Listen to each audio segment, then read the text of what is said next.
Orang hilang adalah orang yang hilang dan status hidup atau matinya tidak bisa dipastikan karena lokasi keberadaan dan kondisinya tidak diketahui. Banyak alasan mengapa orang-orang menghilang, dari alasan yang masuk akal hingga alasan yang di luar nalar. Dan berikut ini orang yang menghilang secara misterius seperti angin.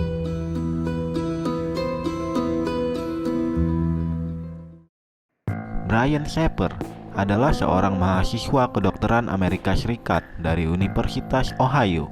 Brian yang masuk ke bar Ugly Tuna Solona dan tak pernah terlihat lagi.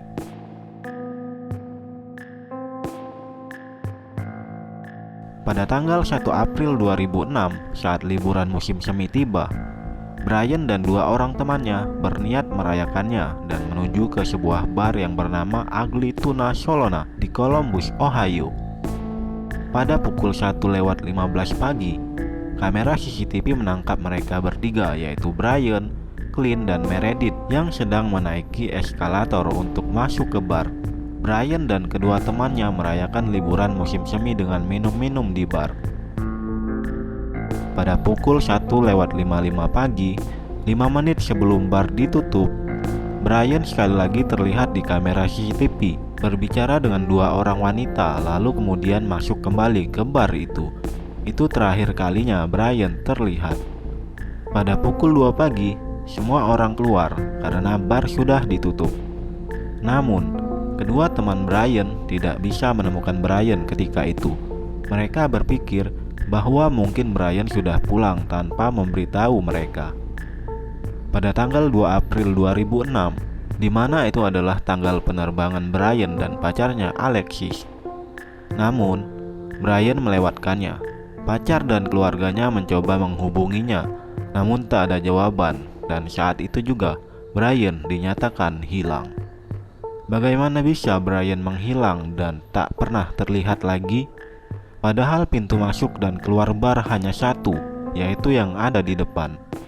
Jika saja dia keluar lewat pintu depan, bagaimana bisa dia tidak terlihat di kamera CCTV yang ada di bar tersebut? Seolah-olah Brian menghilang seperti angin. Dalam video lain menunjukkan bahwa di bar tersebut terdapat juga pintu darurat yang ada di belakang.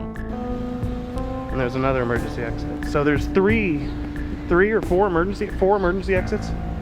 Namun itu tidak dikhususkan untuk pelanggan dan hanya untuk keadaan darurat. Tapi pada saat itu, di belakang pintu darurat itu masih terdapat konstruksi bangunan yang belum selesai dikerjakan, yang artinya sangat berbahaya untuk keluar lewat pintu itu karena bangunan mal bertingkat dan bar yang berada di tempat yang tinggi.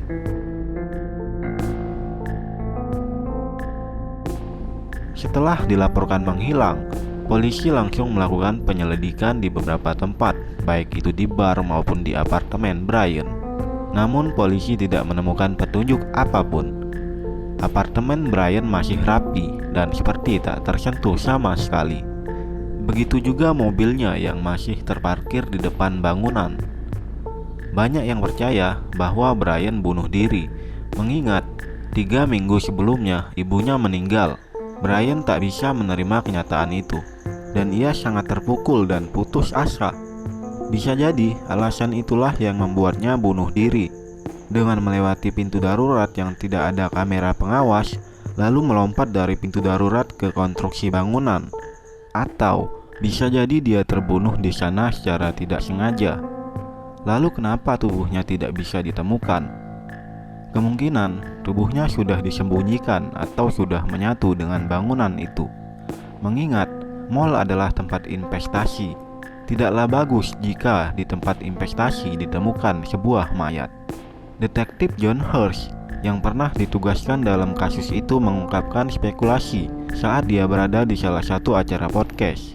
Dia mengatakan bahwa But we went over and checked the movie theater that was, across the way.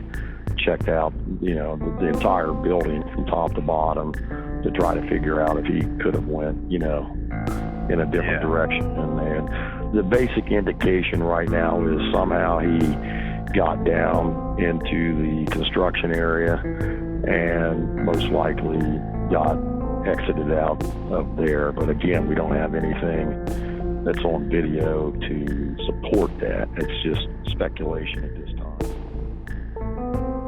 Ada teori lain yang mengatakan bahwa Brian tidaklah bunuh diri. Dia hanya melarikan diri dan memulai hidup baru setelah kematian ibunya dan pertengkaran dengan pacarnya. Namun tidak diketahui bagaimana dia bisa keluar meninggalkan bar tersebut. Pacarnya yang selalu menunggu kembalinya Brian selalu melakukan panggilan telepon di malam hari sebelum ia tidur. Setiap hari dia melakukan itu, namun hanya masuk ke catatan suara.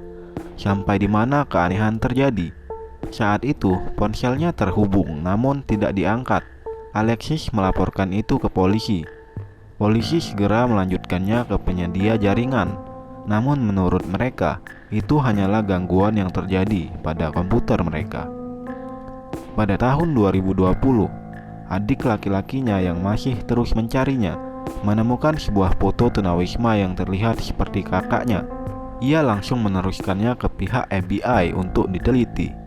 Namun, menurut FBI, pria itu kemungkinan besar bukanlah Brian. Sampai sekarang, Brian tak pernah lagi ditemukan dan kasusnya masih terbuka untuk diikuti. Bagaimana bisa seseorang dalam keadaan mabuk lalu menghilang seperti angin?